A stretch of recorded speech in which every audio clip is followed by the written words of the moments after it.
BTC नि एरियाया गासै 8970 square kilometre नाथाय नोंथांमोना मिथियोना BTC नि लेन्ड एरियाया गासै आसामावनो रुजुना नायोब्ला 11% ल' नाथाय बर'फ्रा आन्दोलन खालामदोंमोन आसाम 50-50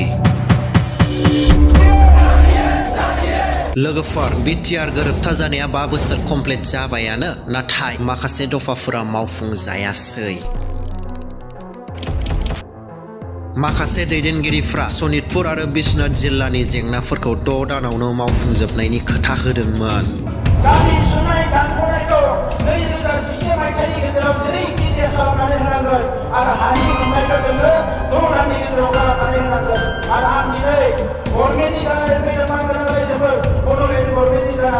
नाथाय दायो 5 बोसोरावबो जेबो जायासै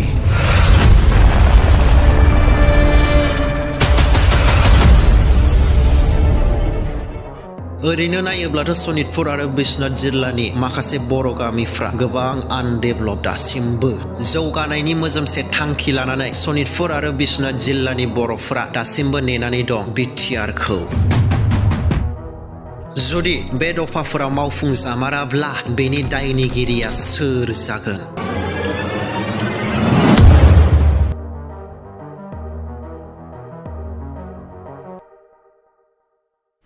खुलुमबाय लोगोफोर जों जाबाय बर' जोंहा समायना रमायना हारिमु सोदोमस्रि धोरोम आसारखान्थि आरो राव दं बे आसाम रायजोआव एबा प्रागज्यतिसपुराव गिबिसिन आगान होजेननाय हारिया जाबाय बर' जों बर' मानसिफ्रानो बुरलुंबुथुर सेरफाङाव गिबिसिन माइ आबाद मावजेनग्रोनाय मानसि बेनि उनावसो गुबुन गुबुन हारिफ्रा आगान होफैयो आरो उजियो जों बर'फोरा बे आसामाव गोबां बोसोर सिगांनिफ्रायनो रायजो जाबोगासिनो दं होननानै जों बयबो मोनथियो सम आरो बोथोर बारलांनायजों लोगोसे आथिखालाव बर'फोरा गोबां जायगायाव गोसारलानानै दंसै स्पेशली आसामाव मोनफ्रोमबो जिल्लायावनो बर'फोरखौ मोननाय जायो बेनि गेजेराव हिउज बर'फोर थानाय जिल्लाफोरा जाबाय क'क्राझार चिरां बाक्सा उदालगुरि बेनि उनाव सनितपुर बिश्वनाथ लखिमपुर आरो धेमाजि जिल्लाफोराव मेक्सिमाम बर'फोरा रायजो जागासिनो दं आं अनलि बेफोर जिल्लाफोरावल' बर'फोर थायो होननानै बुङाखै दे बेफोरनि अनगायैबो गोबां जिल्लाफोराव गोबां जायगाफोराव बर'फोर गोबां दङ दा खोथाया जाहैबाय मा मेनलि जों नायोब्ला बर'फ्रा नैबे संकस दैनिफ्राय लानानै बे सदिया दैसिम बे जाबाय सदिया दै साहा साइडखै भुटान आसाम सेर सेर आरो अरुणाचल हाजो सेर सेर बर'फ्रा बांसिन रायजो जानानै दं बे BTC एरियानि खोथाफोरखौ एसे दोनथ'नानै जों दायो नन BTR नि बर'फोरनि खोथाफोरखौ बांसिन सावरायगोन नैबे जाबाय सनितपुर डिस्ट्रिक्ट बे सनितपुर आरो उदालगुरि जिल्लानि गेजेराव मोनसे दै दं बेनि मुङानो जाहैबाय फासनय बे दैया अरुणाचल हाजो फुट हिल्सनिफ्राय बोहैबोयो गोरलै बाथ्रायाव बुङोब्ला बे दैयानो सानजाखै थानाय बर'फोरनि थाखाय BTC आरो नन BTC नि सिमा बे दैखौ बारबानो मोनो सनितपुर डिस्ट्रिक्ट बे सनितपुर जिल्लायाव बांसिन बर'फोर थानाय जायगाफोरा जाहैबाय खावब्ला रौमारि अदालबारि लावदांगि मना सेन्टार बाथासिफुर जालां आबै सेन्टार बेलस्रि जगुबिल माइनावस्रि खैलाजुलि मोनाबिलि सेन्टार दैमालु आरो सारिदुवार गोरलै बाथ्रायाव बुङोब्ला नैबे अरुणाचल बर्डारनिफ्राय लानानै नैबे हग्राजुलि स्टेशनसिम गासै 14 किल'मिटार दं बे 14 किल'मिटार एरिया खिनियाव बर' गामिफोर दं एबा बर'फोरा थायो आरो थिग बे एखे रोखोमैनो दिखियाजुलि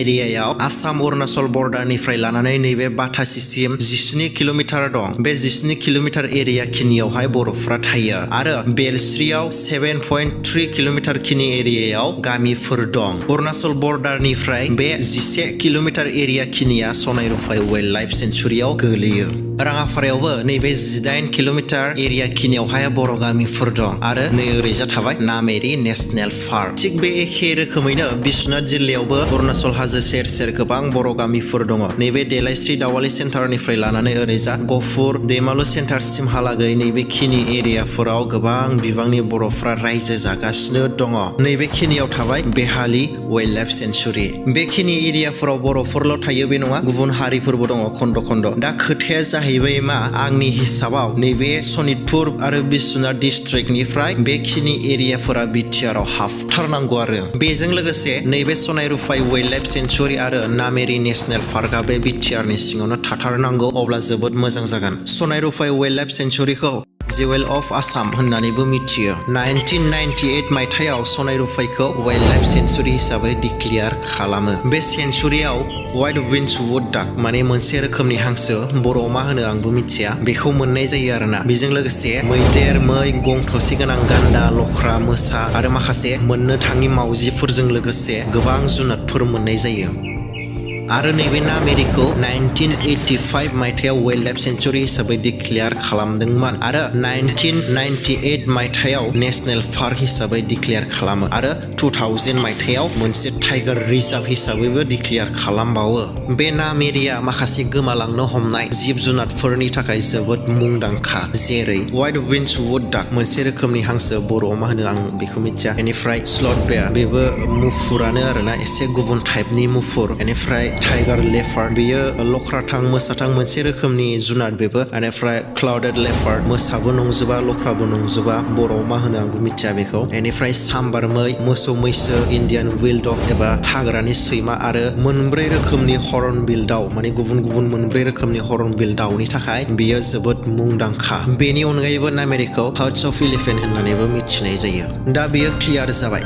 दानिया बे लखिमपुर आरो धेमाजि जिल्लाफोरावबोथ' गोबां बर' गामिफोर दं, बेफोरखौबो BTR आव सोनांगौ आंनिबा। नैबे सदिया दैसिम जेसेबांखिनि बर' गामिफोर दं बेफोरखौ गासैखौबो BTR आव सोनो नांगौ, जिहेथु जों सिगांनिफ्रायनो संकस टु सदियासिम बड'लेण्ड मुभमेन्ट खालामबोखादों। नाथाय दा खोथाया जाहैबाय बे सनितपुर, बिश्वनाथ, लखिमपुर आरो धेमाजि जिल्लाफोरनिफ्राय थारैनो बर' गामिफ्रा BTR आव हाबमारगोन ना? दायो 2025 मोनफैफिनबाय, BTR गोरोबथा जानाया 5 बोसोर कमप्लिट जाबायानो, नाथाय माखासे दैदेनगिरिफोरा 6 दाननि गेजेरावनो मावफुंजोबनायनि खोथा होदोंमोन।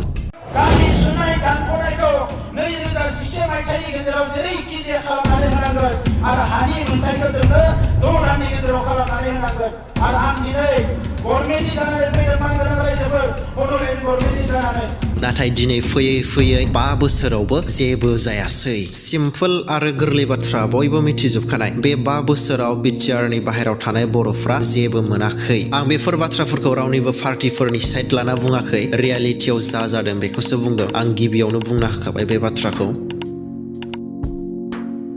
ओरैनो सनितपुर आरो बिश्वनाथ डिस्ट्रिक्टफोरनि बर' गामिफोरखौ नायोब्ला BTC नि बर'फोरनि रुजुनायाव गोबां आन्डार डेभेलप। सनितपुर आरो बिश्वनाथ डिस्ट्रिक्टआव जाय जायगाफोराव बर' गामिफोर दं, बैफोर गामिफ्रा गुबुन हारिफोरनि रुजुनायाव दासिमबो गोबां आनडेभेलप। बर' गामिफोरनि लामाफ्रा मोजां नङा, गोबां जायगाफोराव दासिमबो दालां गैया, गारि मटर हान्थामेला थांलाय फैलायफोरनि सुबिदाफोरा मोजां नङा, लाइनफोरनि बेबस्थाफ्रा गोबां गामिफ्रावनो गैया दाबो, स्कुल कलेजफोरनि सुबिदाफोरा मोजां नङा, जा एसे एनै स्कुलफोर दङ बैफोरबो गोबां स्कुलफोरानो सरकारि नङा दाबो। कलेज फरायनो थाखाय फरायसाफ्रा गोबां उसुबिदा जायो। बर' फरायसाफ्रा गोबां गोजान गोजान जायगाफ्राव थाखा फैसा गारनानै कलेज फरायनो थाहैनो गोनां जायो।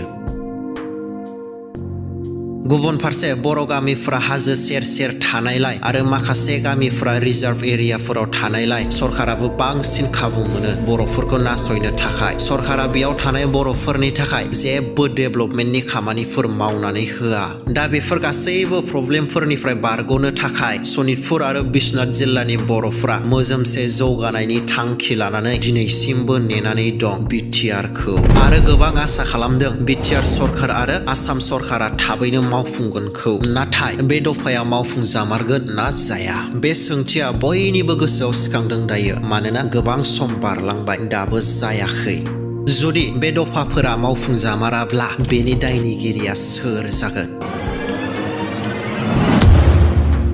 गुबुन फारसे जों गावखौनो लोरबां होनना सिनायथिनाय जागोन आरो जों बर'नि जारिमिनाव मोनसे फेलेंनि जारिमिन सोरजिबावगोन। अलरेडि जोंहा माखासे फेलें जानाय जारिमिनफोर दंखायो। जों थांनाय BSC आरो BTC गोरोबथाफोरनि दफाफोरखौ नायोब्ला नुगोन गासैबो दफाफोरानो मावफुंजाजोबाखै। बेल' नङा, गुबुन हारिफोरनि गोरोबथा खालामनाय दफाफोरा बिसोरनाबो गोबाङानो मावफुंजाजोबाखै। थाङै थुङै जोंनाबो बेबादि जागोन नामा? आं आसा खालामो बे गामि सोसननाय दफाया थाबैनो गेबेङै मावफुंजागोनखौ। जोंनि माहारियारि आफादफ्रा नाजायाखै नङा, गोबां नाजादों सिं सिं मावफुंहोनो थाखाय। आसा खालामो थाबैनो जाफुंगोनखौ। नाथाय सरकारनि खामानि मावनायफोरखौ जों गोबां लेजि जानाय नुदों। BTR इलेक्सन जानायनि समाबो खाथिथारसै बे थांनाय 5 बोसोरावथ' जायासै नेक्स्ट 5 बोसोराव जाथारनांगौ सरकाराव जायखि जाया पार्टियानो फैया मानो बे दफाखौ मावफुंनो नाजाथारनांगौ ओरैनो नायोब्लाथ' BTC नि एरियाया गासै 8970 स्क्वायर किल'मिटार नाथाय नोंथांमोना मिथियोना बे BTC नि लेन्ड एरियाया गासै आसामाव रुजुना नायोब्ला 11% ल' नाथाय बर'फ्रा आन्दोलन खालामदोंमोन आसाम 50-50 जाहाथे बे 11% निफ्राय गोजौआव 20%, 25%, 30% जेसेबां हायो लांनो नाजानांगौ बेनिखायनो बे गामि सुसननाय दफाया जोबोद इम्परटेन्टथार स' लोगोफोर भिडिअखौ मोजां मोनोबा लाइक शेयार कमेन्ट खालामनानै होदो आरो चेनेलखौ साबस्क्राइब खालामनानै लादो दिनैनि थाखाय बेखिनियानोसै नेक्स्ट पार्टआव बेनिख्रुइ साबसिन मोनसे टपिकआव लोगो मोनगोन जय बर' हारिनि